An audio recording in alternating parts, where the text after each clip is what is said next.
Gente, boa tarde, quase boa noite para todo mundo.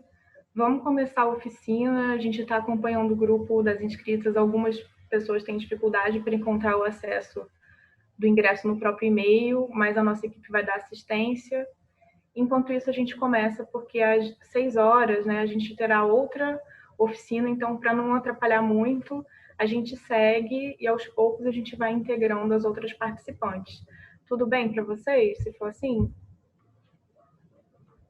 Então, tá, a gente agradece mais uma vez a paciência de vocês.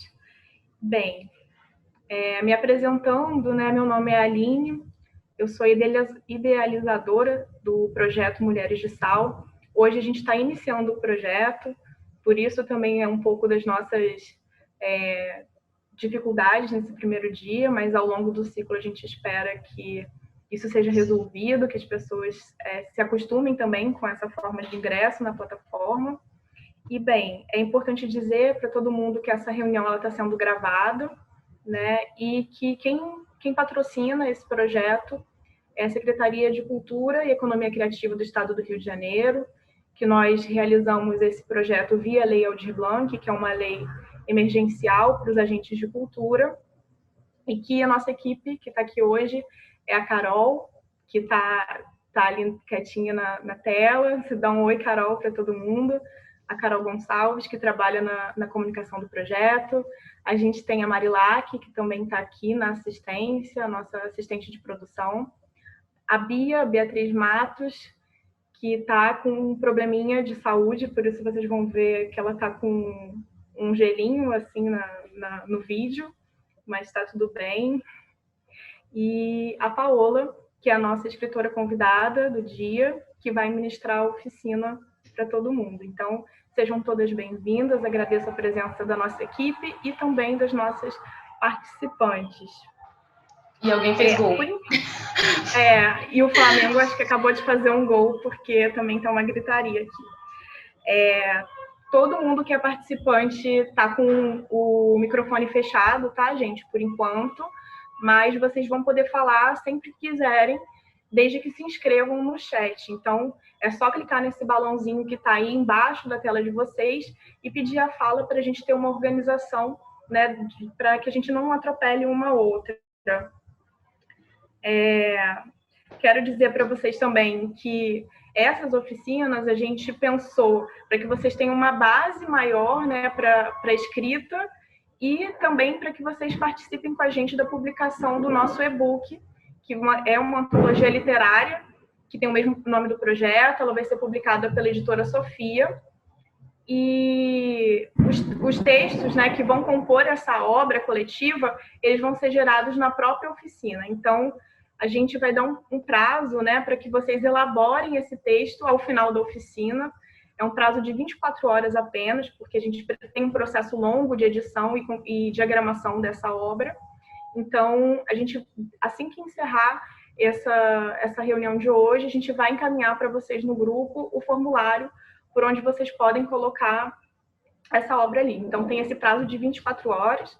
Eu peço para que todas fiquem atentas, né, para não perderem o prazo, porque textos enviados depois dessa data limite, né, eles não vão conseguir nem chegar até a gente, porque o formulário ele expira depois desse prazo. Queria convidar a todas também para curtirem o nosso canal no YouTube. A gente tem um canal chamado Mulheres de Sal, para quem ainda não está acompanhando, né? Por lá a gente vai realizar outras atividades, outras ações de lives e também do lançamento do nosso documentário sobre literatura e gênero na região dos lagos. E todas essas produções que vão estar lá no canal do YouTube, elas foram pensadas para as pessoas que a gente não conseguiu alcançar como participante da oficina. Então, convidem também os amigos de vocês, amigas, a curtirem o canal, porque essas ações elas são mais amplas. E não tem restrição de gênero, né, para poder acompanhar. Além disso, se alguém tiver alguma outra dúvida ou quiser alguma informação depois que a nossa oficina se encerrar, é só se comunicar com a gente por aquele grupo de inscritas que a gente vai fazer o máximo para atender vocês e passar todas as informações. A Bruna já fez uma pergunta sobre se o envio das obras é obrigatório. Não, não é obrigatório, mas a gente pede que sim, que vocês, né, se puderem contribuir com essa obra, façam, porque isso faz parte, né, da oficina, enfim, que a gente compartilhe os nossos escritos, a nossa forma de pensar. A gente acha importante assim, que todas as participantes possam se manifestar depois de terem passado por esse processo. Mas se você não se sentir à vontade ou tiver algum impedimento, não tem problema nenhum, né? A gente pede mesmo que os textos sejam gerados a partir daqui, que sejam inéditos. E, enfim, as outras regrinhas vocês vão ver lá no formulário de inscrição. Agora, acho que eu já falei muito. Vou passar a palavra para Paola Souza, que é a nossa escritora convidada. É doutora em Cognição e Linguagem pela Universidade Estadual Darcy Ribeiro. É professora de Literatura e Produção Textual, mãe da Ana Lu e cientista social. E também dançarina, embora essa parte da biografia ela não tenha colocado na descrição. Então, seja bem-vinda. É verdade. Seja bem-vinda, Paola. Vou passar a fala para você agora. E boa tarde a todas. Obrigada. Obrigada, Aline. Muito boa tarde a vocês, mulheres, estarem aqui presentes no domingo, rolando o jogo. Aqui vai cair um toró, vai chover. Meu cachorro pode latir a qualquer momento. Eu espero que vocês não se incomodem por causa do ojado da galera tá soltando fogos, comemorando. Nem sei quem tá jogando, mas acho que é Flamengo. Enfim, quero começar essa oficina falando um pouquinho de mim, porque faz todo o sentido. A Aline fez uma breve apresentação a partir de uma escrita que eu fiz, e eu queria falar um pouquinho da minha trajetória, porque falar um pouquinho de mim vai fazer todo o sentido para essa oficina. Não sei se vocês leram o resumo da oficina, espero muito que sim, que está no site, né, do projeto, em que eu viso o que nessa oficina? Fomentar a escrita de si, fazendo um entrelaçamento com a teoria feminista. E eu coloquei teoria feminista, mas a gente vai estudar mais ou menos aqui nesse curto tempo, porque a gente não vai poder se aprofundar como eu gostaria, porque a gente não tem tempo para isso, dentro de uma vertente, uma vertente não, uma epistemologia, uma metodologia do feminismo, da teoria feminista, que é o feminismo decolonial. Eu não coloquei o título, né, dessa oficina, eu achei que poderia assustar muita gente, e foi proposital mesmo falar de teoria feminista e literatura, mas fazendo esse recorte dentro do feminismo decolonial. E a gente vai entender o que a gente está querendo traduzir aqui nessa oficina como feminismo decolonial, como a gente está pensando a escrita de si dentro desse processo literário. Então, vou começar falando um pouquinho de mim, para vocês sentirem-se inspiradas também a falarem de vocês, porque a gente aqui, a oficina tem esse caráter, né? Tem essa proposição de exercício, da parte prática, então a gente vai ter esse momento. E eu espero que seja uma oficina muito proveitosa para todas nós. Eu quero ouvi-las também depois. Então, quem é a Paola Souza, né? Quem é a Paola Souza? Escritora. Como é que foi a minha relação? Como é que foi sendo construída essa minha relação com a palavra escrita?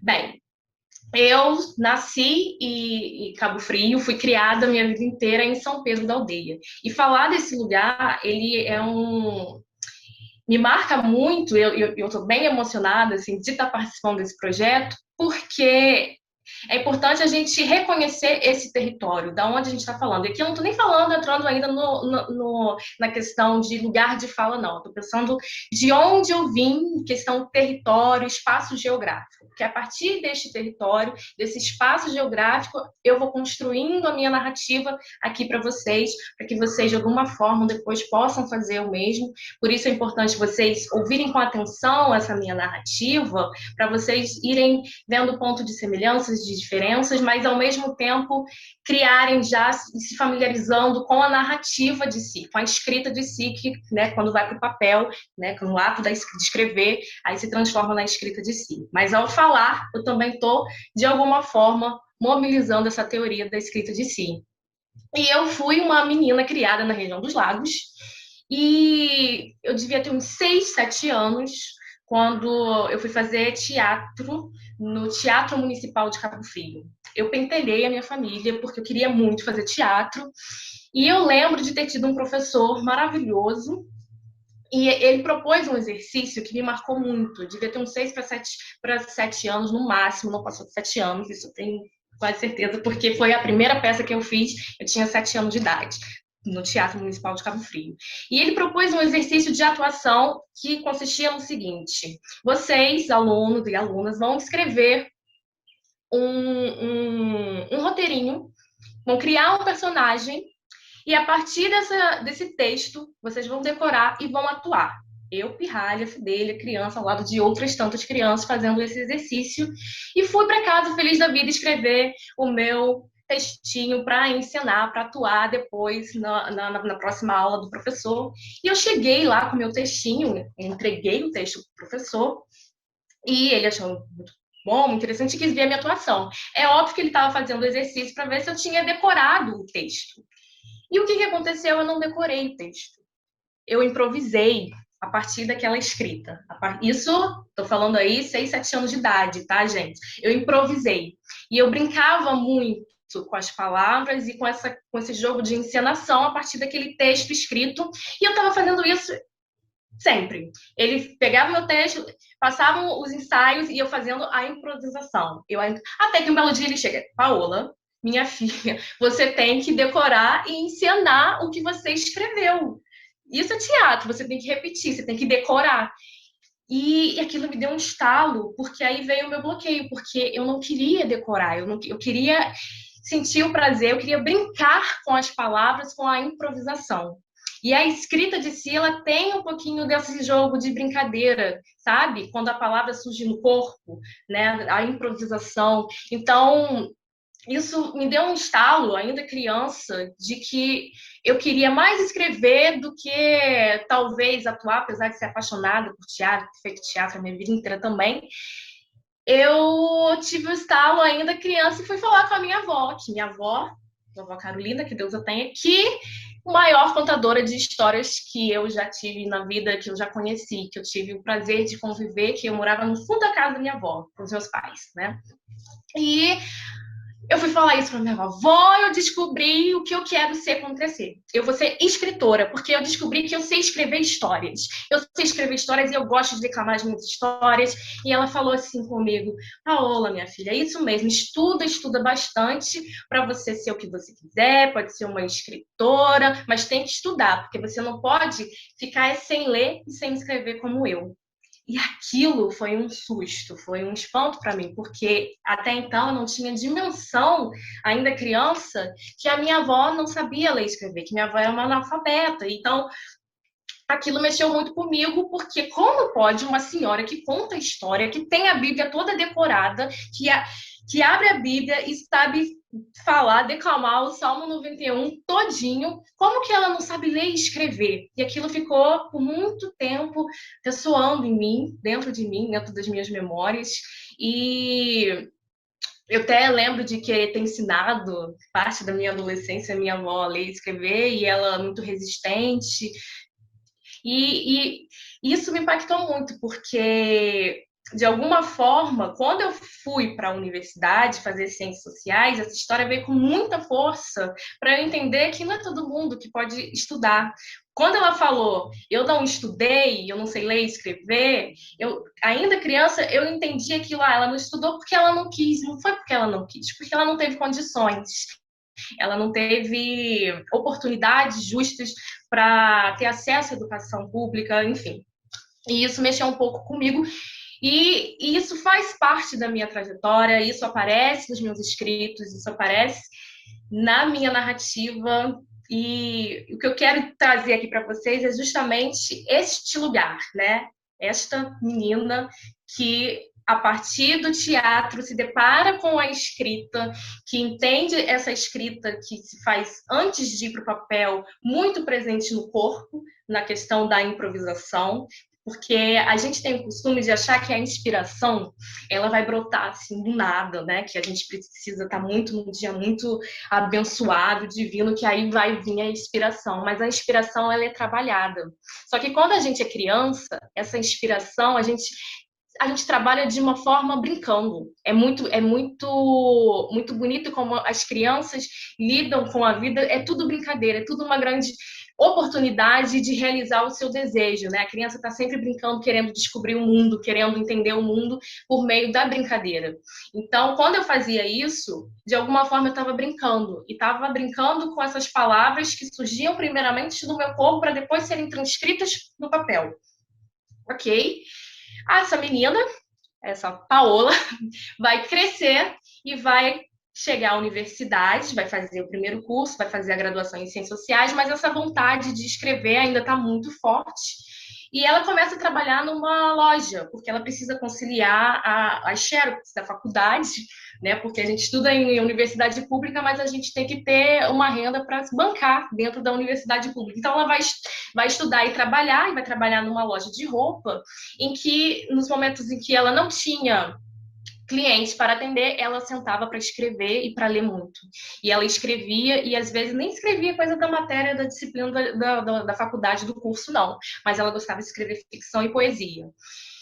E a patroa dela fala para ela esquecer isso, que não precisava nem ter faculdade, porque ela já tinha completado o ensino médio, estava ok. Por quê, né? Fazer faculdade, se ser filha de um garçom e de uma artesã já é muito. Está trabalhando uma loja que é uma loja até muito reconhecida, não vou fazer propaganda dessa loja aqui, mas é uma loja que só mulheres trabalham. E eu lembro que eu fui convidada a trabalhar nessa loja porque eu representava uma figura representativa no sentido de que eu era uma mulher exótica, que não branca, mas também não negra, e meio indígena, e ficava aquela coisa, né, absurda do exótico. Então, eu estava ali cumprindo essa função, para você ver como que... Para a gente pensar também na ideia desse feminismo liberal, que eu critico muito nas minhas redes, de empoderamento, né? A gente quer representatividade, a gente quer mais mulheres trabalhando. Essa loja, ela tinha uma política maravilhosa, era só mulheres, e mulheres negras, brancas, indígenas, mas o que tinha por trás disso, né? Eu lembro que eu fiquei meio chocada, aí saí da loja e a vontade de escrever em mim só crescia, só crescia, só crescia, mas era muito difícil, porque dentro da própria universidade a gente vai sendo minada de muitas formas, seja nos discursos machistas, seja nos discursos sexistas, misóginos.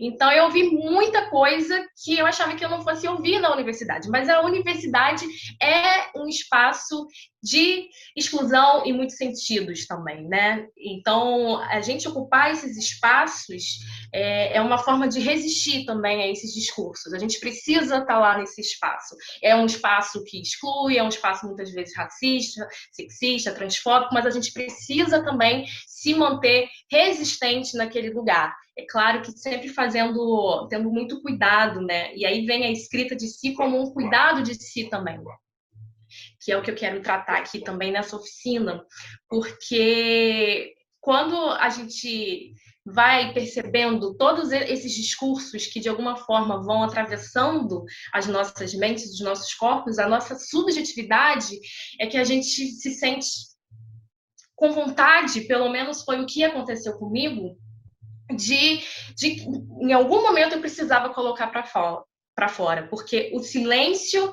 era sempre o lugar destinado às mulheres da minha família, às mulheres que vieram antes, sabe? Então, eu precisava extrapolar, eu precisava fazer verbo, eu precisava eu precisava romper com essa questão do silêncio. E como que eu consegui fazer isso?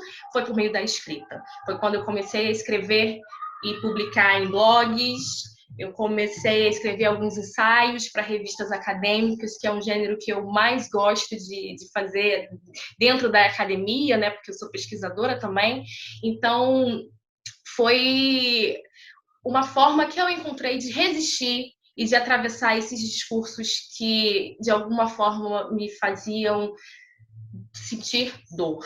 E quando eu falo de dor, eu falo de um lugar muito caro, de um lugar de uma mulher que é neta de indígena, é neta de uma mulher que era esposa de pescador, que precisava cuidar de mais de 10 filhos. Aí eu estou falando da minha avó Carolina, da minha avó paterna. E então tudo isso vai atravessando a gente e vai de alguma forma aparecendo na nossa escrita. E por que eu trouxe, né, falei um pouquinho da minha trajetória, por que eu escolhi esse lugar? Eu poderia ter falado de um outro lugar, poderia ter começado a falar daqui da cidade de onde eu estou, né, já que a gente está pensando em território, em espaço geográfico, eu podia estar falando aqui da cidade onde eu me encontro, onde eu concluí as minhas formações acadêmicas, onde eu tive a minha filha, onde a minha mãe, que é neta de indígena, né? E eu sou bisneta de indígena, de mulher indígena, está fazendo um tratamento contra o câncer de mama. Eu podia falar tudo isso a partir desse lugar que vai desdobrando para outras narrativas. Mas eu escolhi falar justamente do lugar que vem da minha infância, né? Que vem da minha trajetória de descoberta do mundo e descoberta de um eu enquanto um indivíduo, né? Esse período que a gente vai se deslocando da mãe, no seu sentido mais freudiano, assim, né? Que você vai entendendo quem é você no mundo. Então, a questão do território ela é muito marcante para a própria escrita de si, e entender esse território também não só como um território, né, um espaço físico, geográfico, mas um espaço que, apesar do espaço físico e geográfico, é um espaço muito subjetivo do corpo, que é o seu lugar, que é o seu território. A palavra, né, nesse entendimento teórico da escrita de si, ela surge também deste lugar, deste corpo que vai sendo moldado, construído socialmente, onde as subjetividades estão ali a todo vapor, né, sendo elaboradas e sendo questionadas também. Então, é importante a gente atentar para esse lugar. E quando a gente atenta para esse lugar, a gente se liga nos discursos que a gente ouviu durante a vida inteira. Então, eu queria propor agora, acho que pode passar aí no slide, por favor, uma pergunta para vocês responderem, se vocês se sentirem à vontade, se vocês quiserem falar, pode abrir o microfone agora, porque pode colocar o slide. Foi? Pessoal da produção.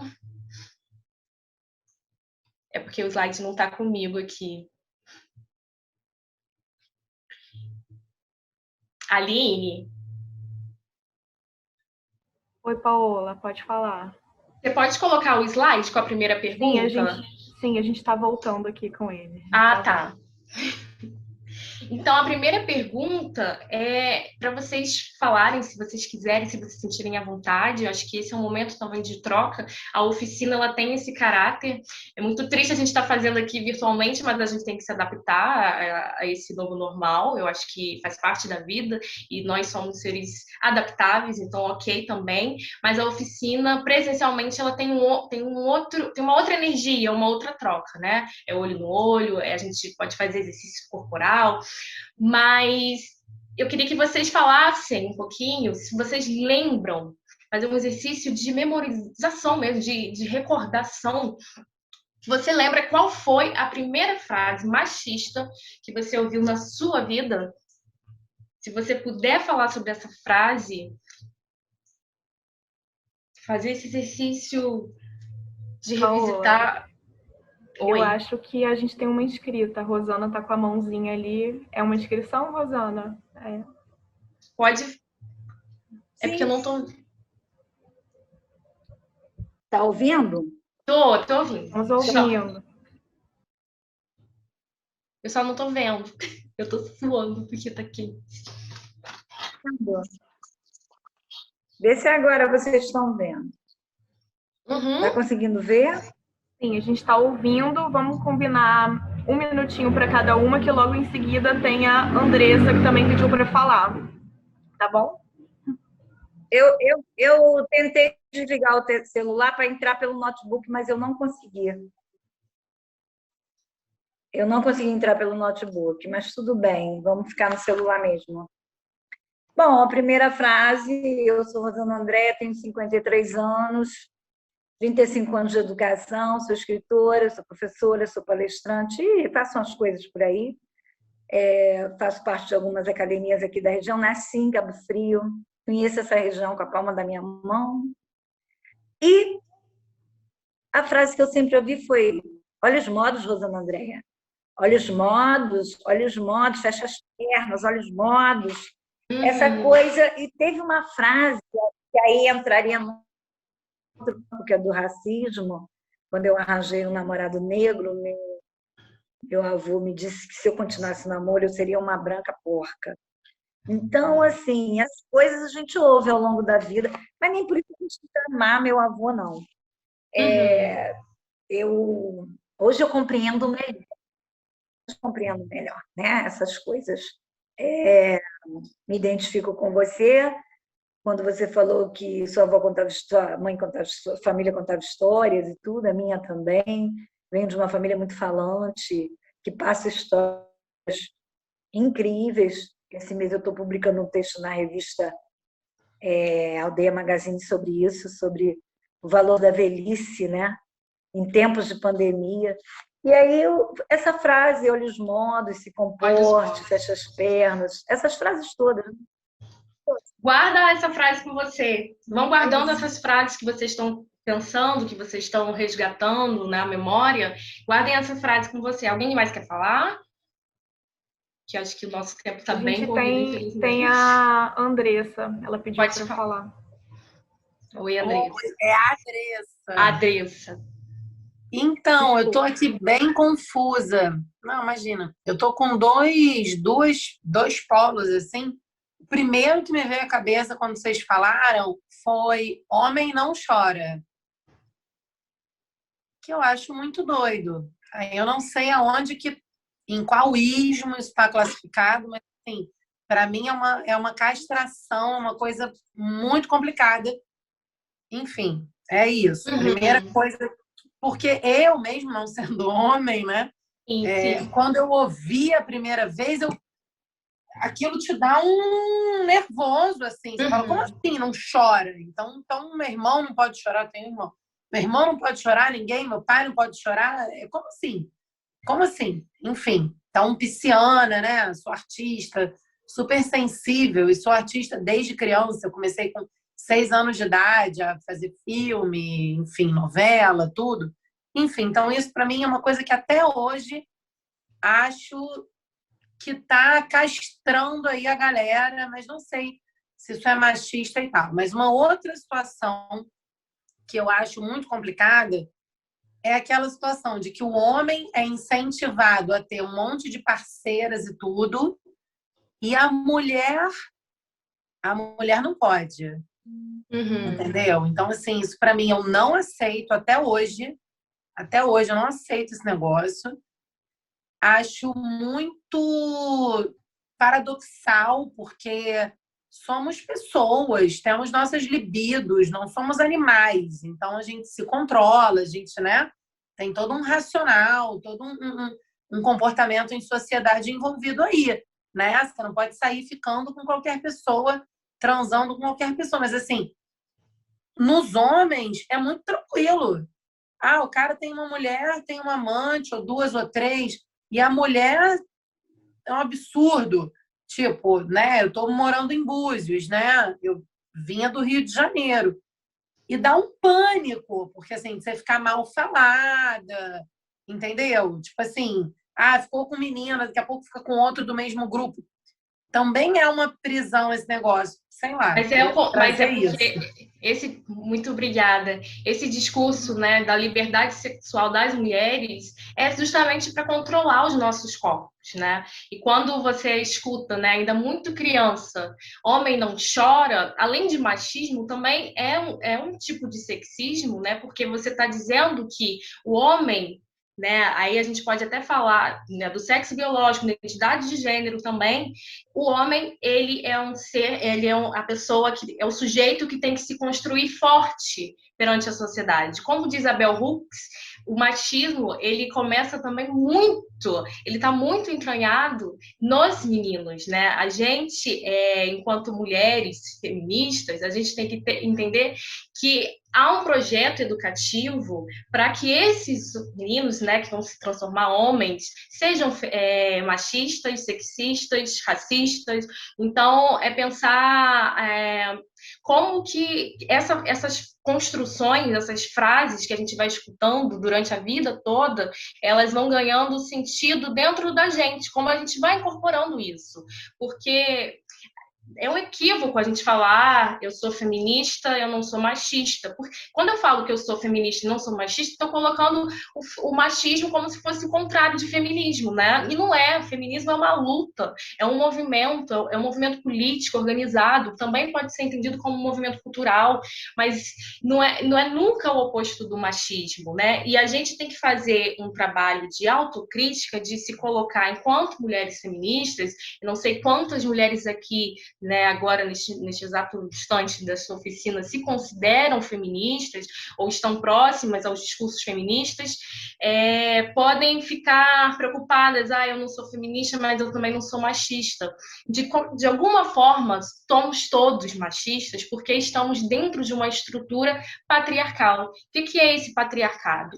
É essa estrutura que vai operar na nossa subjetividade, como a gente enxerga o mundo, como a gente está sendo socializado o tempo todo por esses discursos que vão sendo atravessados nos nossos corpos, né? Quando a gente fala de liberdade sexual, eu não estou nem falando de liberdade no seu sentido do sexo, né? Do ato sexual, mas estou falando do erotismo, a erotização da mulher, das mulheres, e aí a gente pode colocar todas, né, mulheres trans, mulheres brancas, mulheres não brancas, mulheres indígenas, a erotização da mulher que está colada com esse ideário feminino, porque a gente, né, pensando numa concepção de feminino que todo mundo carrega, ela é muito reprimida na nossa sociedade. E a gente acha que na contemporaneidade, a gente, por ter conseguido alguns avanços, essa liberdade, ela não vai ser posta em questão, mas ela é o tempo todo colocada em questão.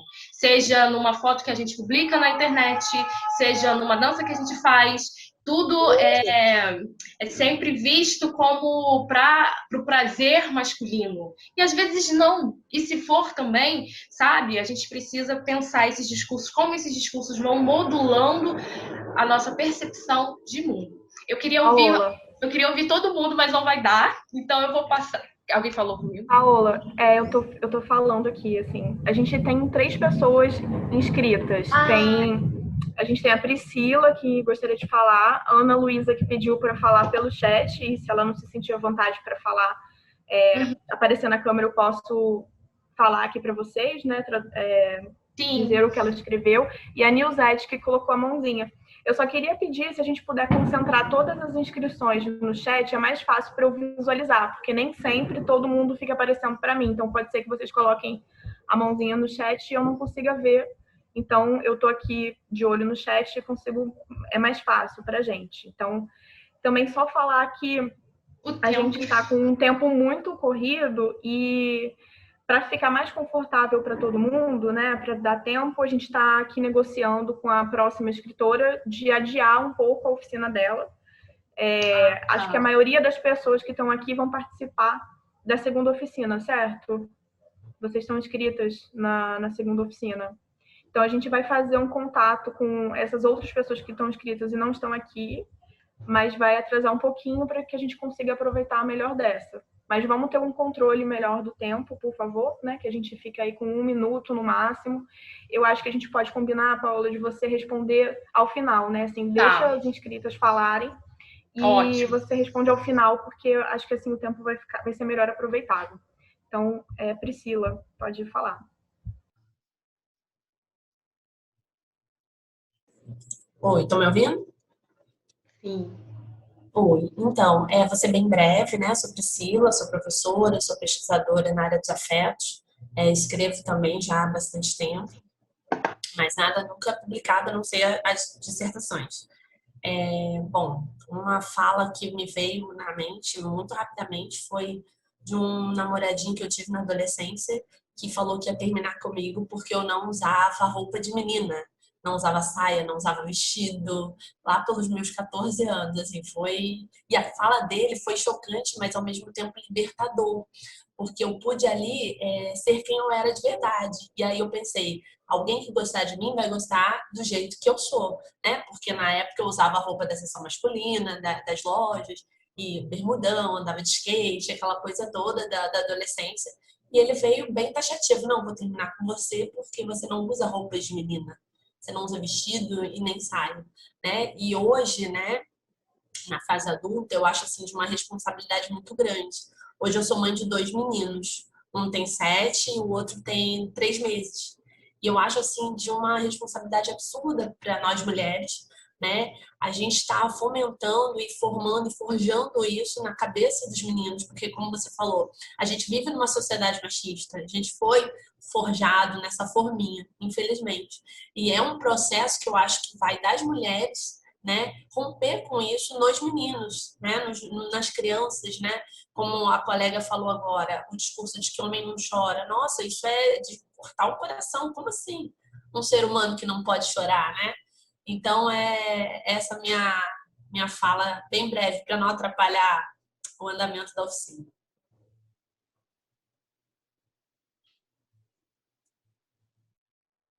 Quem mais? Agora a gente tem a Ana Luísa. Se ela quiser escrever, ela pode ir escrevendo. E depois a Nilzete.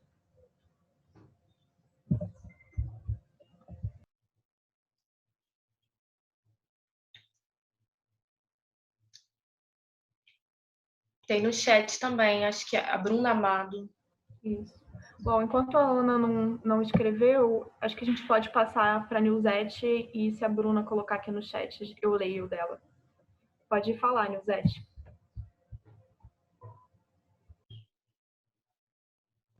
Seu microfone está mutado, precisa desbloquear o ícone do microfone lá embaixo, na tela. Aberto? Abriu? Tá. Boa tarde, né, para todas. Eu queria colocar, não seria a primeira frase, né, os cachorros que estão ajudando, tá? Não seria a primeira frase, mas eu acho que a frase que mais fica marcada. E a gente estava falando muito a questão, o que houve do homem, e eu ouvi foi de uma mulher. Quando eu cheguei num evento, uma colega virou para mim e perguntou para mim como é chegar sozinha no evento. Então, isso me marcou muito, porque além de ser uma mulher falando isso, é a questão toda do machismo da mulher também, né? É você ter que ter um homem acompanhando você ter que ter alguém ao seu lado, né? Então, é essa que eu queria, né, colocar só essa experiência. Obrigada. Não sei se deu para escutar muito, não, o barulho dos cachorros. Deu para ouvir. Deu. Deixa eu só buscar aqui no chat para ver se a Ana colocou. Não, mas tem o texto da Bruna aqui. Bruna Amado. Nilzete, você pode fechar o seu microfone de novo? Obrigada. Ela disse que não queria falar, porque a casa dela também está nesse... Todos nós, Bruna, assim, esse contexto de pandemia nos coloca nessa situação um pouco mambembe, assim, né? Faz parte da coisa, a gente entende. Mas ela disse que acha que a maioria de nós cresce em um ambiente muito machista, que, pelo menos ela, foi criada por um pai, um avô e tios com visões muito limitadas. Então, ela entende isso como uma forma dos mais velhos, como uma visão de mundo, não querer se desapegar dessas regras passadas e que ela considera erradas. E ela fala que, como mulher, ela entende que ela, o tempo todo, né, está sujeita a sofrer uma espécie de machismo e que hoje ela luta contra isso pela criação do filho dela, para que ele reconheça o valor da mulher em todos os campos, mas também para ser sensível e abrir o seu lado feminino, que acho que todos os homens têm, e abafam por vergonha ou por medo da humilhação. Ela fala que, no final, que precisamos construir urgentemente novos homens com sensibilidade e amor às mulheres, não somente aquelas com quem eles se relacionam sexualmente ou com suas mães. Deixa eu ver se tem mais pessoas que concordaram com a frase da Nilzete, né? Questionando por que uma mulher não pode ser independente ou que sem um homem ela é considerada incompleta. E a Ana Luísa falou aqui que ela escreve desde quando ela ainda morava na Baixada, e que mesmo que as pessoas a incentivassem, é como se na arte só fosse durar até aquele momento da infância.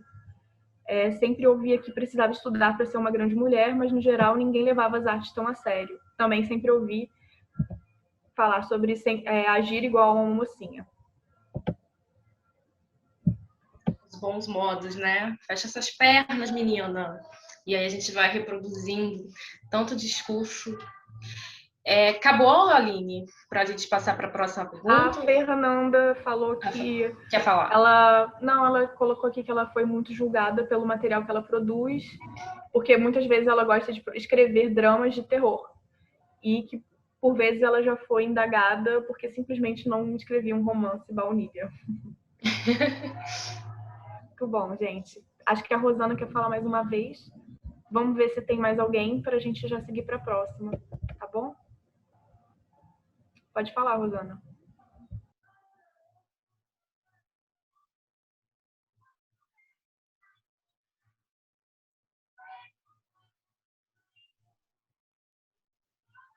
Acho que talvez ela tenha caído a internet. Enfim, vamos passar para a próxima pergunta. Oi. Chegou. Estou aqui. Oi, pode falar. Oi. É que caiu aqui, não sei porquê. Eu queria falar o seguinte, essa questão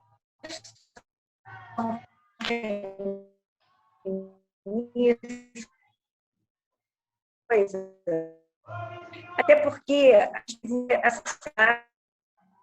Tá muito travado para mim. Vocês estão ouvindo bem? Seu áudio não está saindo bem. Se você puder escrever...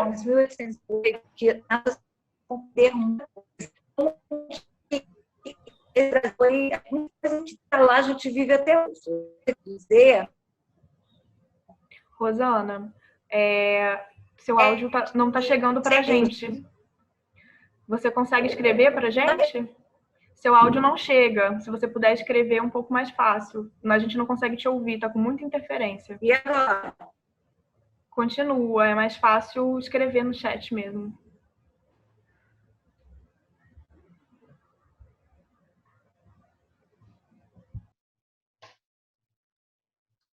Ela foi para o chat? Acho que vai, sim. Mas talvez... Então, gente... Então, eu queria ouvir todos, acho que... Mas pensando, né, na sociedade que a gente vive, dentro dessa estrutura patriarcal... Chegou? Eu estou ouvindo. Está conseguindo ouvir? Estou. Vocês estão, gente? Pois é. Todo mundo está ouvindo a net aqui. Eu estava falando que muita coisa que a gente vive hoje vem de um país que foi colonizado de uma forma muito esquisita, e quem quiser saber sobre isso, é bom ler aquele livro do Laurentino Gomes, 1808, esclarece muita coisa dessa sociedade que a gente vive hoje, ainda repete comportamentos daquela colonização.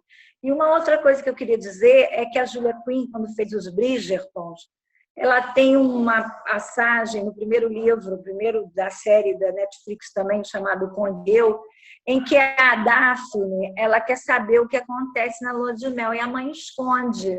E aí, depois que ela descobre por ela mesma como é uma lua de mel, após o casamento, ela diz num comentário com o próprio Conde que as mães escondem algumas coisas delas, da sociedade inglesa daquela época. Acho que ela caiu. Porque não teriam como controlar as meninas. Então, eu acho que ficou assistindo série no livro, mas assistindo a série, essa fala ficou muito grande na minha cabeça. Realmente, corte, não faça sexo antes do casamento, é uma forma de controle. Isso está muito ligado à sociedade patriarcal e à sociedade, a nossa sociedade que vem de uma colonização portuguesa, horrorosa, lá explica muita coisa, e acho que a gente ainda vai precisa ser muito, o Brasil precisa amadurecer muito, as mulheres, os homens, enfim, as famílias, as pessoas, mas esse é um processo lento e que vai demorar. Né? Claro que as contribuições não vão um tempo para a gente chegar lá. Podem ter certeza Rosana, disso. Eu morro. A gente está te ouvindo um pouco com dificuldade. Vamos passar para a próxima pergunta. A gente entendeu o que você falou um pouco, mas com áudio com muita interferência. Então, assim, vamos passar para a próxima. E quem tiver com áudio com muita dificuldade, assim, a gente combina de escrever, porque senão os outros participantes não entendem o que foi dito, tá bom? Agora são 6 horas, seria o horário da outra oficina. A gente vai adiar em 1 hora o horário da outra oficina, mas eu vou pedir para a gente realmente regular o nosso tempo de fala para conseguir encerrar essa bem, tá bom?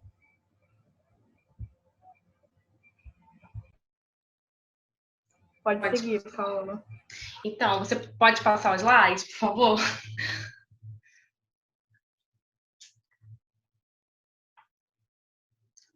E a Rosana colocou aí a questão que é pontual nessa oficina, né? A gente vai falar também sobre a colonialidade, né? Que tem tudo a ver com esse feminismo decolonial que a gente está pensando aqui. Bom, e a segunda pergunta: qual verbo da língua portuguesa você acha mais encantador? Ou seja, aquele que te comove mais, que você escuta esse verbo, ele ressoa em você algum encantamento, alguma coisa boa, algum significado. Anotem esse verbo aí com vocês. Eu acho que a produção, né, a Aline falou do papel e da caneta, de estarem com vocês. Então, anotem esse verbo e guardem esse verbo, porque a gente vai retomar ele. Então, eu vou dar continuidade. Eu estou pensando que eu posso passar o slide aqui. Passa para mim, por favor. Então, eu queria ler para vocês aqui um trecho do poema do Manuel de Barros, que vai falar um pouquinho do verbo, para a gente entrar na questão da literatura em si, né? No descomeço era o verbo. Só depois é que veio o delírio do verbo.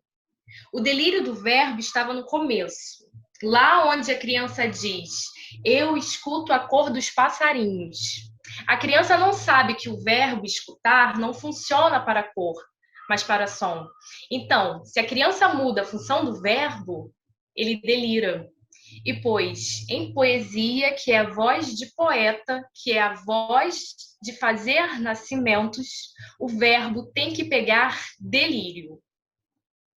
Eu acho esse trecho muito bonito e faz muito sentido para esta oficina, porque a gente está falando de verbo, né? Vamos pensar assim nas palavras verbo, silêncio, infância. Vamos fazer aqui, colocar essas palavras em destaque para a gente pensar como a gente foi educada, né? E a gente está conseguindo romper com esse tipo de educação muito pautada no conservadorismo, no machismo, no sexismo, de alguma forma. É claro que a gente ainda tem muita coisa para lutar, tem muita coisa para avançar, e cada avanço que a gente tem é uma chuva de retrocesso que vem, e isso a teoria feminista vai discutir, tem um nome específico para esse processo. Então, faz parte, né, de quase um ciclo. Quando a gente tem muitos avanços, pode crer que a gente vai ter uma chuva de retrocesso também.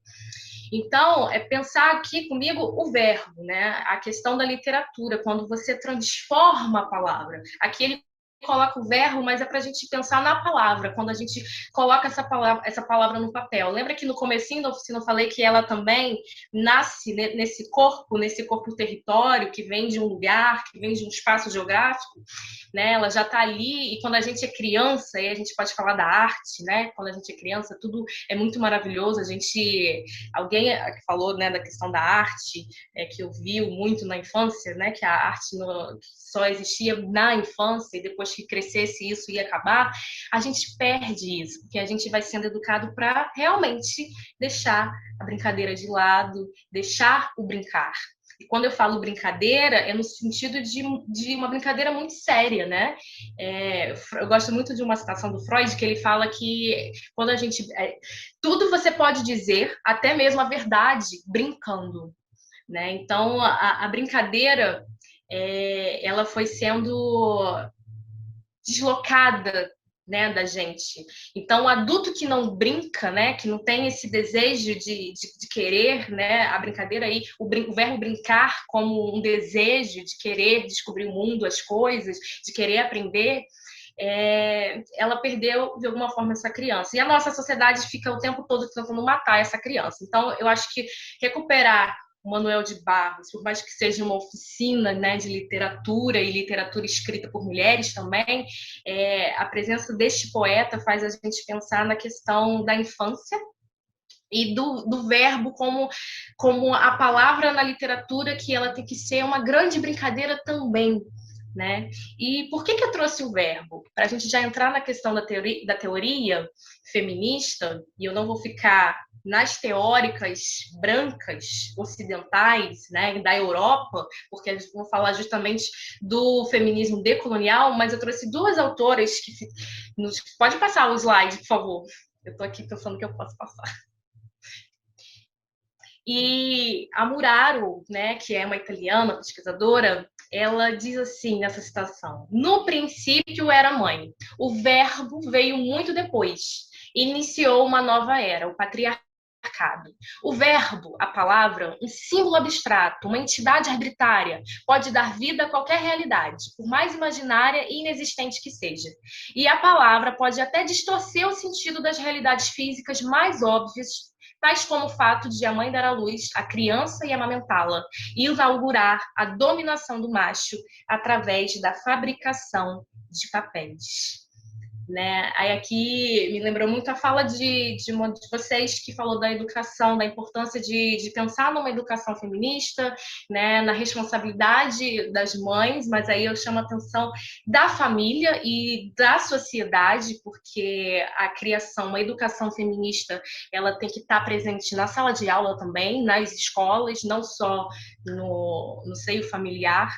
É um dever que a gente deve construir, trabalhar muito em sociedade, né? Para educar uma criança é necessário uma aldeia. Então, se pensar na educação feminista, né? Pensar nessas mulheres que estão tendo seus filhos e esses filhos vão sendo construídos dentro dessa sociedade patriarcal e se voltam até mesmo contra as próprias mães. Então, pode passar o slide, estou correndo aqui, gente, eu queria ficar mais tempo, mas a gente está com o tempo... E aqui é a Michelle Perrault, né? Uma grande historiadora também, mas ainda lá, né, do Ocidente. E por que eu recuperei essas autoras? Porque é importante também a gente ver o que elas escreveram, né? Porque tem tudo a ver com o delírio do verbo, a questão da palavra, a questão do silêncio, como nós fomos, né, silenciadas por muito tempo e ainda somos, porque o que a gente está fazendo aqui é muito bonito, muito significativo, até mesmo muito revolucionário, pensando assim na questão geográfica, né, da gente pensar na região dos lagos. A proposta é super encantadora e inovadora nesse sentido de fortalecimento da literatura feita por mulheres da região dos lagos. É um avanço, mas enquanto isso, quantas mulheres não estão sendo violadas, estupradas e não tendo o direito de existir, né? De narrar, de falar, de se colocar no mundo. Então, é só para a gente pensar, e eu gosto muito daquela frase da Audre Lorde, né? Que eu não serei livre enquanto todas não forem livres, né? Ainda que essas correntes que nos aprisionam sejam distintas, sejam diferentes. Então, no início era o verbo, mas o verbo era Deus. E homem, o silêncio é comum das mulheres. Ele convém à sua posição subordinada e secundária. Ele cai bem em seus rostos levemente sorridentes, não deformados pela impertinência do riso barulhento e viril. Bocas fechadas, lábios cerrados, pálpebras baixas. As mulheres só podem chorar, deixar as lágrimas correrem como água de uma inesgotável dor. O silêncio é um mandamento reiterado através dos séculos pelas religiões, pelos sistemas políticos e pelos manuais de comportamento. Tipo, olha os modos, fecha essa perna. E como aqui, né, ela chama atenção, né, do próprio conceito de patriarcado atrelado à questão da religião. Eu poderia aqui, né, destrinchar melhor para vocês, mas a gente não tem muito tempo. Mas o que é importante a gente perceber aqui é esse lugar destinado à mulher do silêncio, né, que é um lugar que foi construído, né? Se a gente pensar aqui que a gente está falando de uma oficina de mulheres que, de alguma forma, se envolvem com a literatura, querem escrever ou já escrevem, muitas de vocês já têm livros publicados, outras gostariam e querem publicar. Então, se a gente pensar que até pouco tempo, pouquíssimo tempo, tá, gente? A gente tinha direito de frequentar a biblioteca, e a Virginia Woolf, que também, né, uma teórica que tem um lugar privilegiado no livro Um Teto Todo Seu, já estava denunciando isso, né? A mulher que tinha que ter permissão para ir à biblioteca, tinha que ir acompanhada de um homem. E ela fala nesse livro que a mulher que quer ser escritora, ela tem que ter uma autonomia financeira, construir a sua própria casa, ter o seu próprio lar, matar o anjo do lar, ou seja, tudo aquilo que vai atrapalhar o seu processo criativo, a sua escrita. E é claro, ela fala de um lugar privilegiado. E eu trouxe uma outra autora, que é a Glória Anzaldúa, que é uma autora que eu já venho pesquisando sobre a interdisciplinaridade na teoria dela, como ela alinha a escrita de si, esse termo tão caro. A minha tese de doutorado, a gente trabalha com a escrita de si, e como a metodologia dela, né, que também está muito atrelada, apesar dela não se colocar como feminista decolonial, está muito atrelada a esse feminismo decolonial, como ela vai responder a esse discurso presente no livro da Virginia Woolf, Teto Todo Seu. Ela vai dizer que não. Se você... E ela vai escrever uma carta linda destinada às mulheres que querem escrever do terceiro milênio, né? Que são as mulheres da América Latina, que estão no Globo Sul. Então, ela vai falar que se você quer muito escrever, você tem que fazer o seu lugar, você tem que construir o seu teto.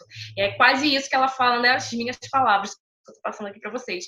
Mas fazendo um recorte de classe, entende? Então, pode passar o slide, por favor. Aqui, já falando um pouquinho da Glória, né, para a gente pensar nesse feminismo, eu trouxe as outras autoras, depois eu posso dar referência de vocês dos livros. Essas autoras que eu citei nesses slides anteriores são autoras brancas, né, do Ocidente, da Europa. Então, a teoria feminista, né, o feminismo ele surge como um movimento de libertação das mulheres da opressão patriarcal. Ok. Até aí tudo bem, né? Todo mundo já meio que entendeu para que nos serve o feminismo, e não podemos falar em um feminismo, né? Mas em feminismos, e temos vertentes, temos metodologias, epistemologias, movimentos distintos que se encontram, que divergem. Então, mas de quais mulheres se está falando, né? Se a gente pensar nesse feminismo como um movimento político que surge organizado, né? De que mulheres a gente está falando? Se a gente pensar na primeira onda do movimento feminista, a gente está falando lá, né, da Europa, a gente está falando daquele feminismo branco que ainda não estava pensando, né, na questão das mulheres negras, né, tá falando aí das sufragistas que estão lutando por questões mais concretas e políticas, aí já na segunda onda, porque é interessante a gente apontar que dentro da teoria feminista a gente costuma dividir, né, por ondas. O que são as ondas feministas? São esses momentos de maior efervescência em que os coletivos de mulheres estão com as suas pautas em xeque, assim, né? Um período histórico em que esse burburinho, essas vozes, essas mulheres vão estar ecoando e se organizando de alguma forma. Então, e não há um consenso dentro da própria teoria feminista dessas ondas, tá? Tem teóricos que vão falar que a segunda onda é da década de 50, 60, 70.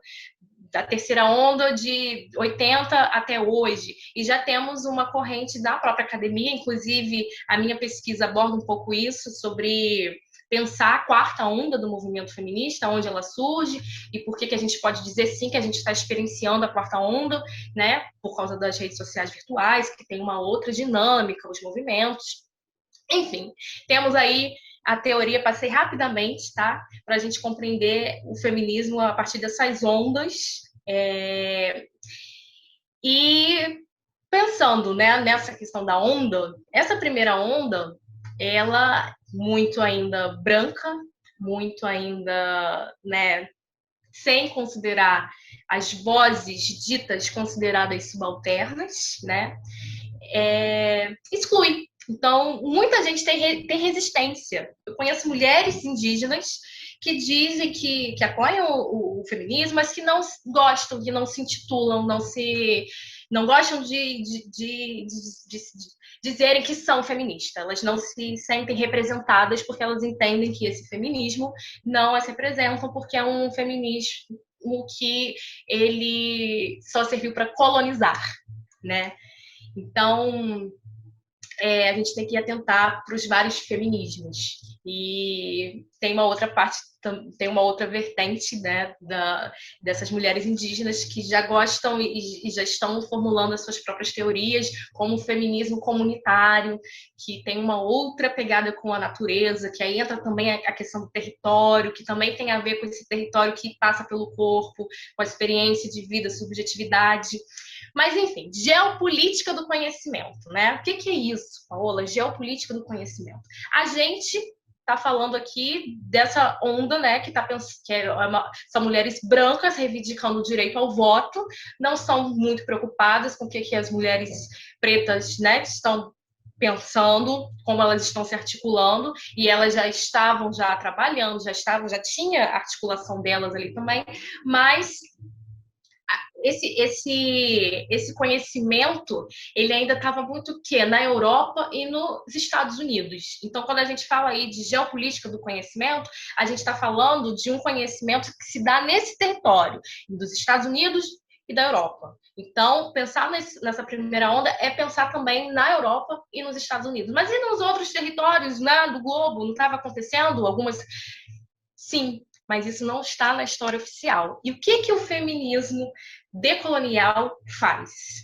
Resgatar essas memórias, essas histórias que não estão na história dita considerada oficial. É resgatar mesmo, é fazer revisão de textos literários, é correr atrás de mulheres que escreveram e foram apagadas e silenciadas. Então, resumindo, e eu gosto muito aqui da Bell Hooks, se a gente puder falar um pouquinho de teoria feminista, se alguém perguntarem para vocês o que pretende o feminismo, o que é isso, dito de maneira simples, vocês vão responder o seguinte para as pessoas: feminismo é um movimento para acabar com sexismo, exploração sexista e opressão. Em síntese, eu gosto de falar que é para derrubar mesmo o patriarcado. E muitas feministas resistem a falar isso, porque acham que o patriarcado nunca vai ser superado. Enfim, isso é conversa que a gente poderia estender. Eu vou pedir para passar o slide. E essa pesquisadora da UFRJ, ela vai dizer que o feminismo decolonial, né, como eu já mencionei, falei um pouquinho brevemente, que vai recuperar essas narrativas que não estão na história oficial. O que é? Ele vai nomear uma corrente dos feminismos subalternos. O que são esses feminismos subalternos? Tem um livrinho maravilhoso da Spivak, não sei se eu estou com ele aqui. Tô. Pode o subalterno falar? É um livro pequenininho, é um livro, né, assim, acadêmico, mas lendo com bastante cuidado e atenção, relendo, voltando, dá para a gente entender.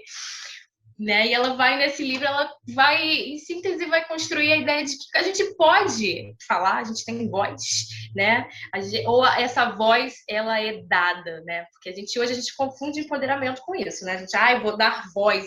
Empoderamento não é isso. Empoderamento é construído, né, na sua relação com o outro, mas ele sempre vem a partir da sua própria voz. Ninguém vai dar voz a você, enfim. Então, a Spivak vai trabalhar isso, né? Pódio subalterno. Falar são essas vozes que não estão presentes, por exemplo, na história oficial, né? Essa narrativa que foi silenciada, que não foi contada na nossa história, que a gente vê hoje nos livros didáticos, por exemplo, e a gente está fazendo um trabalhinho de formiguinha, de revisitar e de remodular e de reconstruir tudo isso. Então, ele vai nomear uma corrente dos feminismos subalternos, contra-hegemônicos, que inclui também os feminismos pós-coloniais, negro, comunitário. Aí esse comunitário vocês podem também associar, para ficar mais claro, assim, ao feminismo indígena, cujas representantes intelectuais não brancas denunciam racismo de gênero e a forma como a geopolítica do conhecimento silencia as vozes. Essa geopolítica do conhecimento é justamente esse processo de colonialidade que vai se estender dentro da academia, dentro das instituições. Isso é todas as pessoas não brancas, indígenas, negras, chicanas, que é a Glória Anzaldúa, que é a autora que eu quero falar um pouquinho dela com vocês, se não tiver tempo, que é uma chicana. O que é uma mulher chicana? Ela é mexicana, indígena, né? A família dela é mexicana, indígena, mas viveu nos Estados Unidos. Latinas, indianas, asiáticas, afrodescendentes, mestiças, imigrantes e as vozes de sexualidade dissidente, pessoas transexuais, gays e lésbicas dos países periféricos do capitalismo, antes chamados de países do terceiro mundo, né? Ou seja, país do terceiro mundo em desenvolvimento. E essa carta, que ao final quero deixar para vocês procurarem no Google, que é a carta da Glória Anzaldúa, ela destina para as mulheres do terceiro mundo, essas mulheres latino-americanas. Então, pode passar os slides, por favor? Rapidinho, gente, eu só vou acender a luz aqui, porque eu acho que vai melhorar. Aproveitando que a Paula fez uma pausinha, só dar um informe que, como a nossa outra oficina começava por agora, a gente teve um receio, na verdade, a gente está se precavendo caso esse link desarme, né? Que ele acabe. A gente tem um outro link já criado, e aí, se isso acontecer, a gente vai colocar esse outro link no grupo e todo mundo ingressa por lá. Combinado? Então, gente, aí pensando nessa voz subalterna, para a gente ficar, né, para ficar tudo assim entrelaçado de forma coesa, eu trouxe aqui uma representante que, nos meus estudos, ela aparece como o que a Glória Anzaldúa, né, vai falar na perspectiva dela enquanto mulher ticana, aqui puxando para o Brasil, seria a Carolina Maria de Jesus, né? Essa mulher que vem da favela, que mora na favela, semi-analfabeta, mas que escreve, né, que está lá exercendo a escrita, o seu processo criativo em meio à dor, em meio à violência, e como, de alguma forma, a gente pode também fazer o entrelaçamento com o que a Virginia Woolf estava falando no Teto Todo Seu, de ter um teto todo seu. Ela tinha o teto todo dela, ainda que na favela, né, ainda que com as limitações e as condições desumanas, né, que ninguém precisaria passar se tivéssemos políticas públicas, enfim, mas ela escreve. Então, pensar na figura, né, na força dessa mulher, na Carolina Maria de Jesus, e como ela inscreve um eu, né, que se revela no texto, porque aí a gente está falando de uma literatura que, por muito tempo, a própria crítica literária renegou como literatura, por se considerar não os erros ortográficos, né? Muita gente acha que é por conta disso também, mas não somente, mas por ser um diário. E diário literatura é o quê?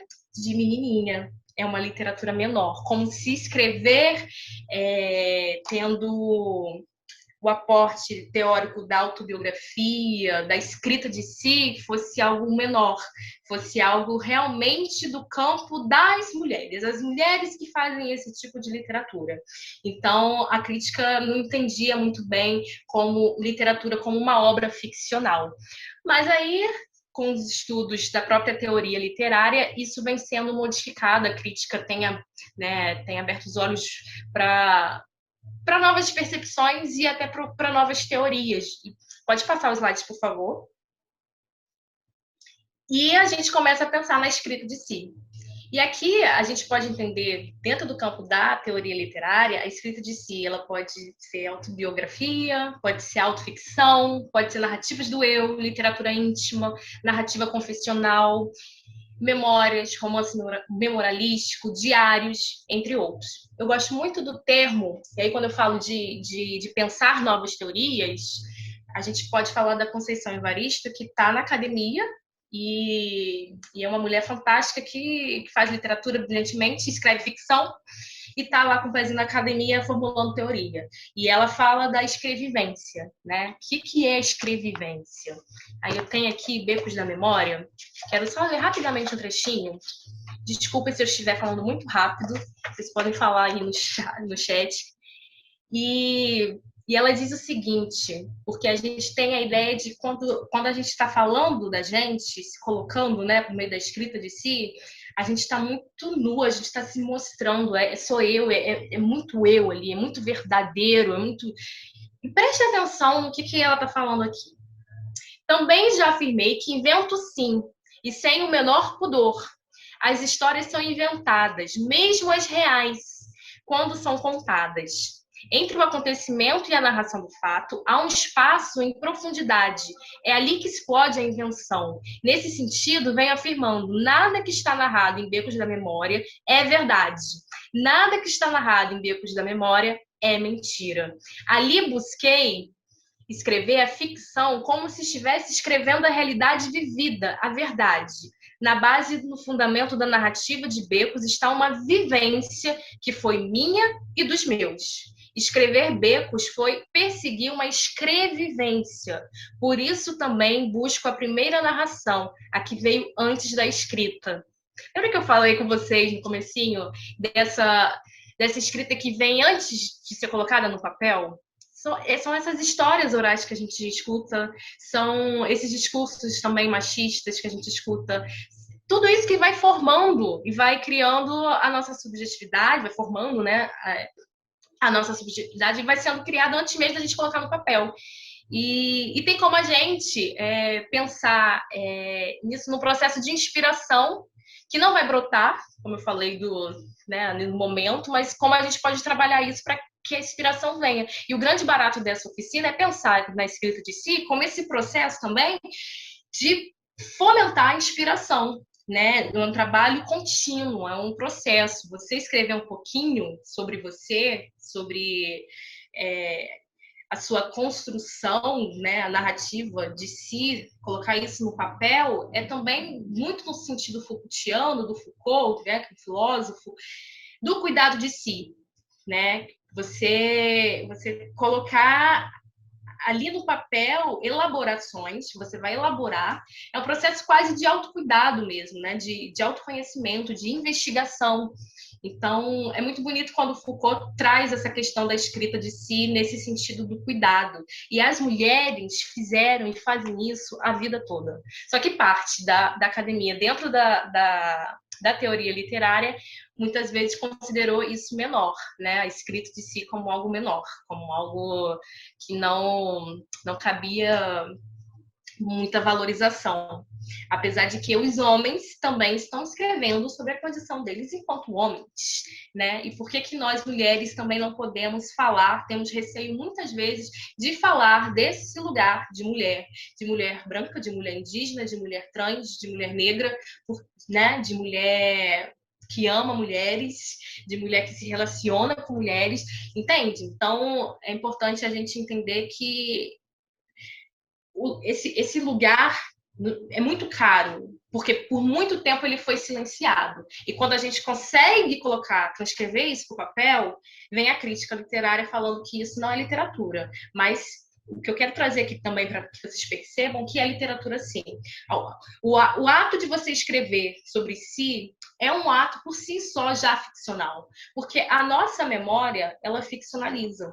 Quando eu comecei a oficina aqui falando, né, dessas minhas memórias infantis, ao mesmo tempo que eu estou lidando com a verdade, né, com a verdade no seu sentido de ser real, de realidade, eu estou inventando e elaborando uma nova construção da narrativa, que vai desencadear em outros processos, que pode virar poesia, que pode virar um texto literário, que pode... Entende? Então, é pensar... Alguém perguntou se a poesia estaria dentro das narrativas do eu. Sim, também. Mas a gente tem que ter muito cuidado, porque a poesia, aí entrando no sentido mais filosófico de mimese, né? Eu tenho um pouco de tento ter um pouco de cuidado com a poesia, mas sim, e ela pode muitas vezes transcrever de maneira muito evidente a autobiografia. Inclusive, na minha monografia, eu trabalho com uma autora, Noemi de Souza, que é uma moçambicana e foi ativista no movimento negro. A poesia dela, a minha pesquisa trata sobre isso. A poesia dela é uma poesia autobiográfica. E como a autobiografia parte também de um lugar do trauma. Mas aí já é uma outra viagem, que dá uma outra oficina. Então, a escrita de si estaria aí também dentro de tudo que eu falei aqui de autobiografia, autoficção, narrativas do eu. Mas, ao mesmo tempo, é ficção, como nos propõe a maravilhosa Conceição Evaristo, quando ela vai falar de escrevivência. Né? Esse livro é maravilhoso. Se eu fosse vocês, está aí uma indicação. Pode passar. Agora, é o esperado momento, né, da oficina em que vocês vão exercer a escrita. A partir do verbo escolhido, vocês vão recriar a frase machista. Lembra lá que eu falei, comecei, né, perguntando, lembram qual a primeira, né, frase machista que vocês ouviram? Então, vocês, a partir do verbo que vocês escolheram, né, vão tentar transformar esse discurso machista em uma frase que apareça o verbo escolhido. Vocês escolheram o verbo que mais encantam vocês na vida, né? Eu vou dar um exemplo, eu amo o verbo desvelar. Amo. Eu acho esse verbo assim... Eu tenho até que tomar cuidado para não colocar nos meus ensaios, porque eu gosto desse verbo. Eu acho desvelar, né? Tirar o véu, fazer enxergar, enfim, gosto. Então, eu acho um dos verbos mais bonitos que a gente tem na nossa língua portuguesa, desvelar. E eu escuto, pensando agora que eu estou fazendo com vocês, tá? Nem estava no script eu falar isso com vocês agora, não. Mas é só para a gente ter uma noção e já caminhar para o exercício. Acho que vocês têm um tempinho para escrever. Uma frase que eu ouvi que me marcou muito na infância, que eu acho que foi a primeira sensação assim, que me deu de que era um discurso machista, sem entender o que era machismo, quando a minha mãe falou que... Eu questionei minha mãe por que meu irmão estava brincando na calçadinha até tarde e eu não podia brincar, porque eu só queria brincar na calçadinha também. Aí minha mãe falou, porque ele é menino. E eu achei muito injusto. E por muito tempo, a partir da fala da minha mãe, eu quis ser como meu irmão, eu queria ser menino, porque eu queria ficar até tarde brincando na rua também. Enfim, eu vou pegar essa frase que eu escutei lá na minha infância, né? Você não brinca na rua porque você não é menino. Você não brinca, fica até tarde na rua porque você não é menino. E vou colocar o verbo desvelar nesta frase, mas desconstruindo esse discurso. Conseguiram compreender? Tá difícil? Tá de boa? Não tá de boa? A partir desse verbo escolhido, você vai recriar aquela frase machista. Você vai descaracterizar esse discurso. Você vai... A Vitória disse que está com um pouco de dificuldade. Acho que quem não entendeu muito bem, gente, pode perguntar. Sinta-se à vontade para... pode abrir aí o vídeo, falar. Acho que a gente tem tempo. É um exercício de pensar mesmo, assim, de refletir a palavra e o discurso. E quando a gente faz esse exercício, muitas vezes a frase não vai surgir agora. Eu acho que vocês podem até prolongar depois, mas a partir da primeira frase pode surgir um texto, pode vir outras frases, versos, poemas, textos, pode vir uma escritura de vocês.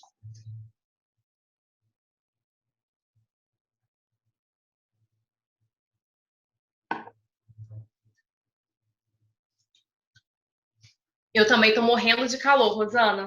Eu estou aqui derretida. Eu nem posso abrir porque está chovendo.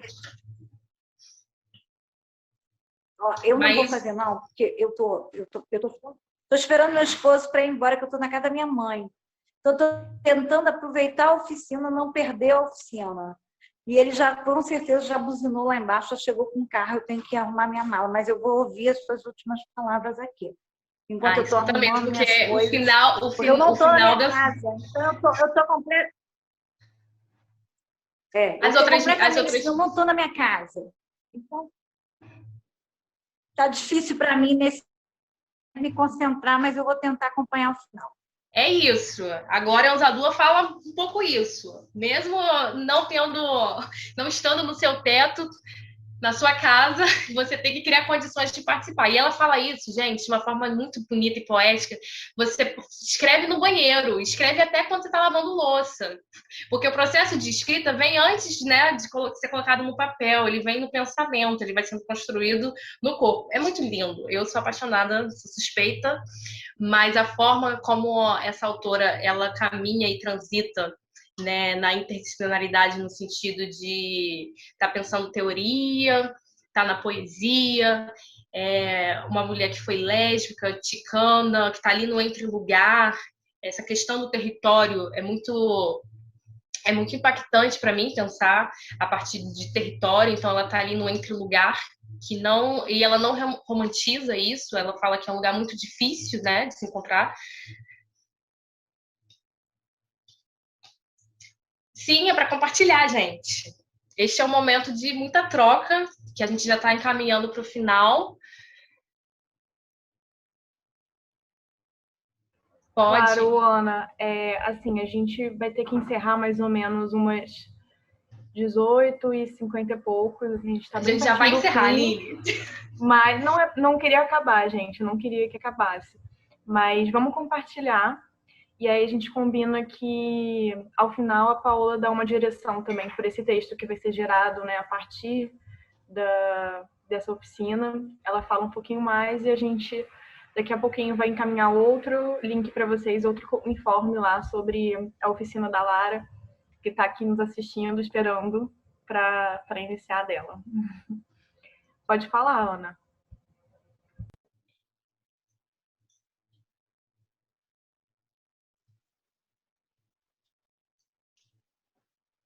Muito bom. Gente, usa o microfone. A Ana, a Arminda, a gente quer ouvir a voz de vocês também, se puder.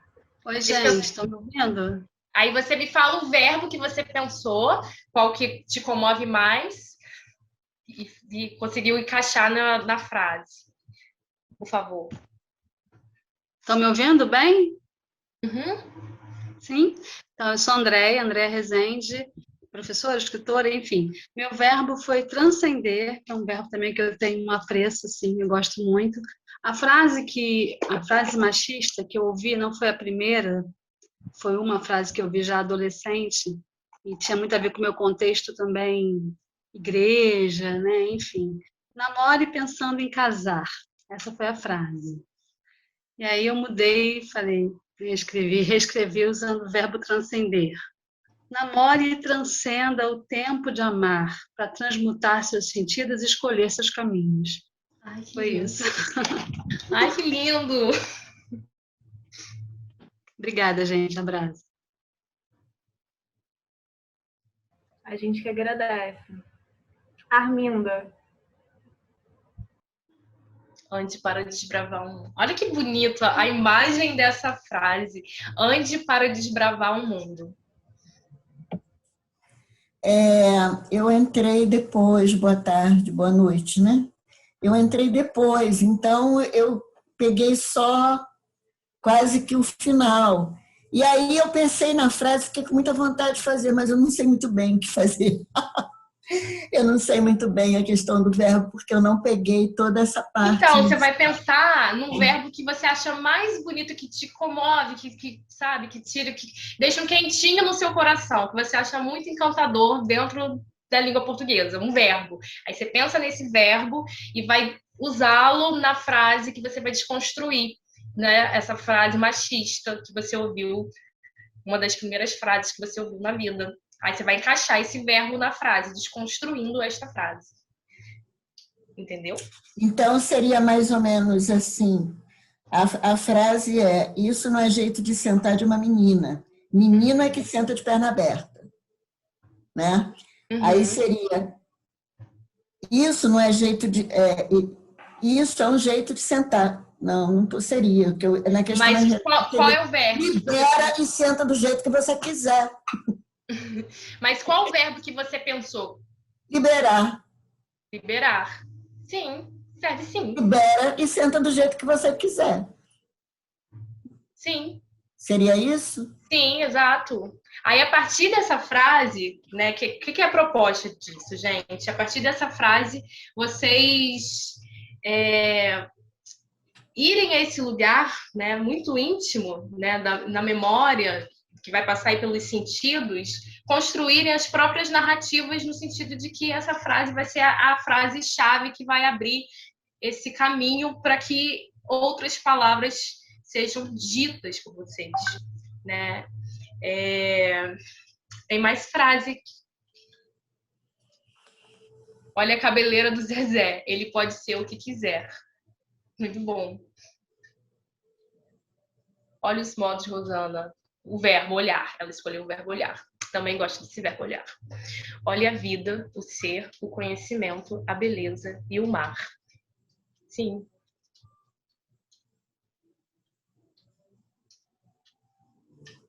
E aí a gente entra num processo de ressignificação e de cuidado, né? E também de acolhimento. Quero ficar aqui parecendo coach, não é nada disso, mas tem muita leitura. O que me dá de embasamento? Eu venho aqui, né, pesquisando muito Foucault também, o cuidado de si, mas pensando como a gente foi, de alguma forma, machucada, né, nas nossas na nossa primeira infância, no sentido de que muitas vezes esses discursos vão sendo perpetuados por nós mesmas, né? Se a gente parar para pensar que a gente também já pode ter produzido muitos desses discursos, né? Quanto tempo a gente levou para entender que era um discurso machista? Então, é para a gente refletir mesmo e pensar a teoria feminista como aliada nesse processo de escrita, né? Como quase que um portal que se abre para acolher essa criança. É por isso que eu quis que vocês resgatassem, de alguma forma, essa frase que foi dita lá ainda na infância. Eu sei que algumas, tudo bem, falaram frases que ouviram na adolescência ou até já adultas, mas porque isso tem muita força. Isso se reflete muito na nossa escrita. Muito, muito, assim. E eu acho que a partir do momento que a gente... Desculpa, gente. A partir do momento que a gente se coloca no texto, a gente não está colocando um eu no seu sentido como a Conceição Evaristo faz na literatura dela, sabe? Não é apenas a Conceição, não é a autora, sabe? Não é a Conceição Evaristo. É uma personagem também.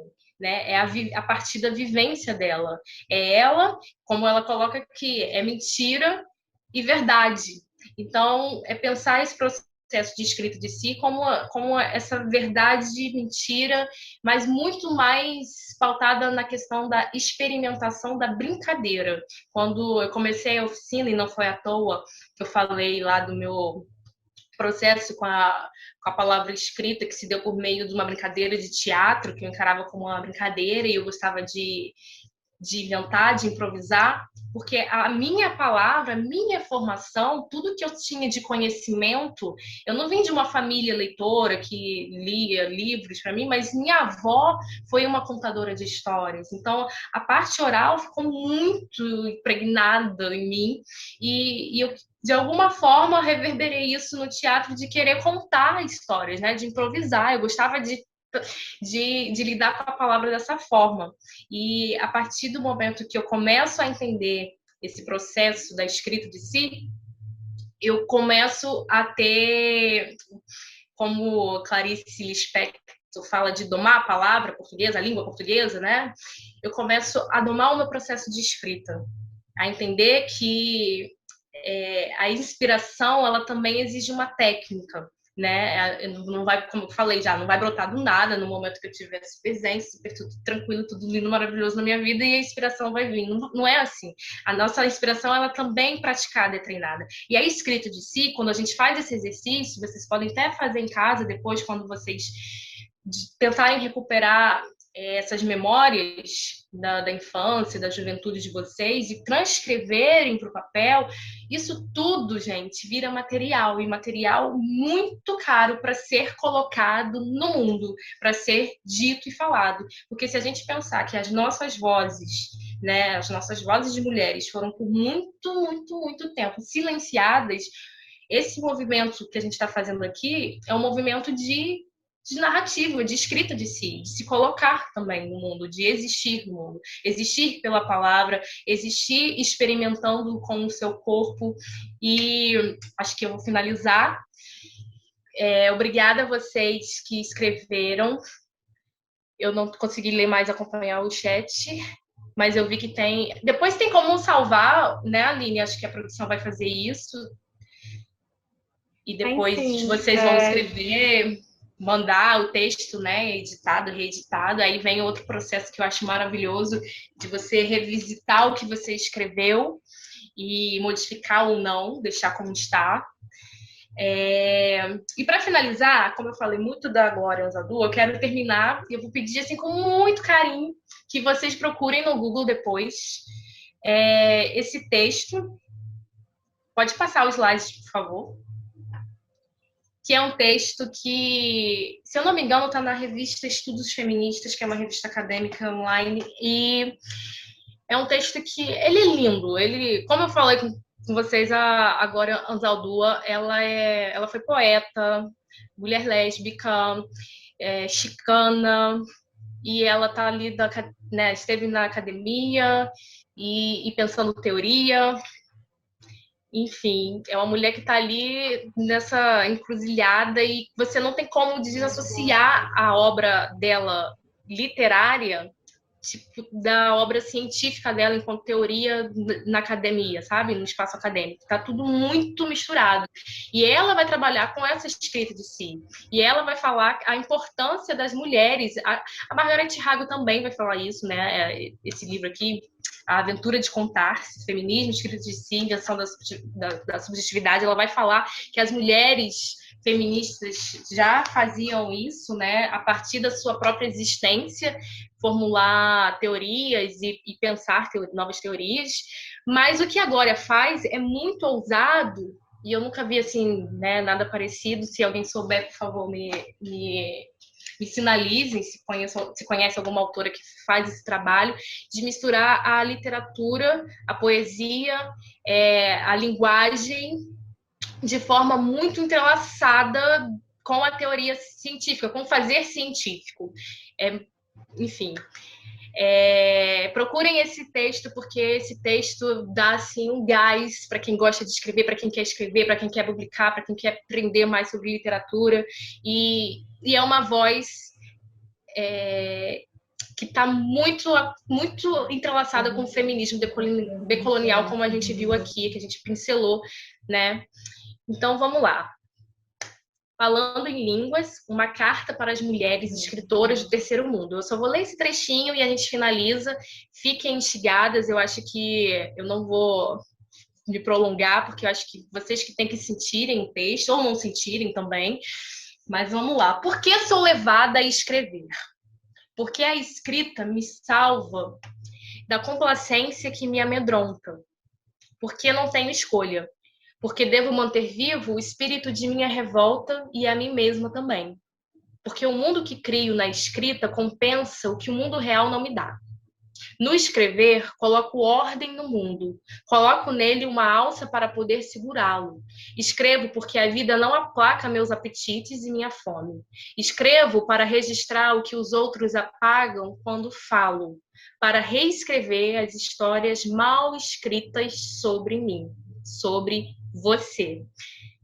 É isso, eu espero que tenha somado essa oficina na vida de vocês. E aquela história, quando uma mulher escreve, ela também, além de falar de si, ela está falando de todas, né? Porque eu ouvindo aqui vocês falando os discursos que vocês ouvirem, as frases que vocês estão reconstruindo e colocando no chat, fiquei pensando na nossa socialização mesmo, né? Todas de nós passamos por isso. E em muitos momentos ouvimos os mesmos discursos. Então, é o momento da gente repensar a nossa própria escrita, né? E entender a escrita de si como esse processo criativo que vai formular a nossa intuição, que vai nos ajudar e que não é, em hipótese nenhuma, uma literatura menor, tá bom? É isso. Um beijo. Aline, você quer falar? Desculpa. Sim, gente. Eu queria pedir para todo mundo permanecer nesse link, porque a equipe da produção conversou com a Lara, que está aqui, assim, vamos aproveitar a conexão de todo mundo, né, para evitar dificuldades, né, entrada de novo, a gente vai continuar utilizando esse link para iniciar a oficina da Lara. A gente só vai mandar uma mensagem para as outras participantes que não estavam inscritas na oficina da Paola e da Lara conseguirem entrar. E vou responder algumas perguntas aqui muito rápidas que foram feitas no chat, para a gente não perder essa comunicação. Primeiro, a gente pode sim enviar esses slides que a Paola produziu por e-mail de vocês, a gente também vai postar lá no grupo. A gente fez uma lista de presença com as pessoas que estão aqui hoje, então todas as pessoas vão receber o certificado do projeto. Também pensamos em encaminhar o link de envio do texto por e-mail de vocês, porque assim a gente não confunde as outras pessoas que estão lá no grupo e não participaram dessa oficina. Então a gente vai direcionar para esse e-mail e, por favor, olhem lá, porque assim que vocês que acabar a segunda oficina, o link já vai estar lá. E antes de passar para a Lara, queria ver se alguém tem dúvida sobre o texto sobre a oficina da Paola e se você tem uma direção para passar, Paola. Que aí é isso, assim, se vocês tiverem... Tem muita gente que colocou coisas aqui no chat. A gente está pedindo para que o texto de vocês tenha a ver com o tema que foi trabalhado e que tenha, no máximo, uma lauda. A gente tem esse limite por participante, né? Então, vou deixar a Paola falar um pouquinho mais. Em 2 minutinhos, a gente já passa para a Lara, que está aqui no aguardo. E obrigada por todo mundo, pela compreensão, por terem ficado até aqui. Acredito que na próxima semana, né, que a gente tem mais 2 oficinas, a gente vai estar um pouquinho mais estruturada também para dar o suporte para vocês. Foi um desafio inaugurar essa oficina. Mas, assim, gente, os textos, né, que como a Aline falou, que vocês podem escrever uma lauda, a proposta dessa oficina é, a partir dessa frase, vocês pensarem e construírem esse texto mesmo. Eu pude ler alguns aqui que eu gostei bastante, eu acho que já é também... Já pode estar inserido também, mas vocês podem construir melhor, pensar melhor na casa de vocês, com calma, com maior tranquilidade, mas vocês têm material aí, sabe, agora. Eu acho que o que eu propus aqui, né, eu acho, não tenho certeza, o que eu propus aqui era essa dinâmica mesmo de vocês se conectarem com esse discurso e ressignificar esse discurso por meio do verbo, né? E faz todo sentido se a gente pensar no verbo como esse objetivo maior de falar, de se colocar, de se expressar no mundo, de existir no mundo, né? É quase uma metáfora, é muito simbólico, não é à toa que eu comecei lá com o Manuel de Barros falando do delírio do verbo, porque é pensar também na literatura, né? Quando a gente escolhe o verbo e transforma ele nessa frase, a gente também está fazendo, de alguma forma, uma literatura, ainda que autobiográfica, ainda que autoficcional. Inventem, e se inventem, reinventem. Acho que é isso. Gente, tem algumas dúvidas de pessoas que chegaram depois, eu vou responder rapidamente, né? A Jennifer, a Priscila e a Nilzete estão perguntando que texto é esse, para onde mandar, e se pode ser um texto em forma de poesia. Bem, o formato do texto é livre, então, se vocês quiserem escrever a partir de conto, uma crônica, uma escrita livre ou de poesia, é bem-vindo, desde que caiba nesse limite de uma página. Aí, respondendo a Jennifer, esse texto ele vai fazer parte de uma antologia que a gente vai lançar ao final do ciclo de oficinas, né? A gente tem uma parceria com a editora Sofia, então esse livro primeiramente vai ser lançado em formato e-book. A gente tem planos para ele no futuro também que seja impresso, mas por enquanto a gente vai lançar em formato digital. E a gente gostaria, né, que tivesse o texto de todas as participantes da oficina, se for possível. E ele vai ser encaminhado por um link do Google Forms no formulário no e-mail, por onde vocês fizeram a inscrição. Tá bom, gente? Aí a pergunta última da Ana Luísa é se é um texto que não seja publicado. Precisa ser um texto inédito, mas você falou que está desenvolvendo algo que tem a ver com o tema. É bem-vindo, sim, desde que ele não tenha ido, né, não tenha sido publicado em outro lugar. E o prazo que a gente tem é de 24 horas. Então, assim, precisa que vocês deem esse encaminhamento. A gente vai, porque assim, a gente gostaria que tivesse um prazo maior, mas esse projeto ele atende um prazo da Secretaria, né, de Cultura, então a gente está se esforçando ao máximo para eu conseguir publicar uma obra, né, com todo o processo pelo qual ela precisa passar. Então o envio do texto ele precisa ser feito o quanto antes, assim, por favor. Se tiverem dúvidas, falem com a gente vai estar aqui para isso, para assistir vocês. E perguntaram das redes sociais das escritoras, vocês podem encontrar no nosso site, que é www.mulheresdesal.com, e as redes delas estão lá, acho que elas vão ficar muito felizes que vocês entrem em contato. E sigam deem o feedback. Sigam, porque além do que elas estão fazendo aqui hoje, elas fazem tantas outras coisas que são incríveis e acho que vocês vão gostar de conhecer.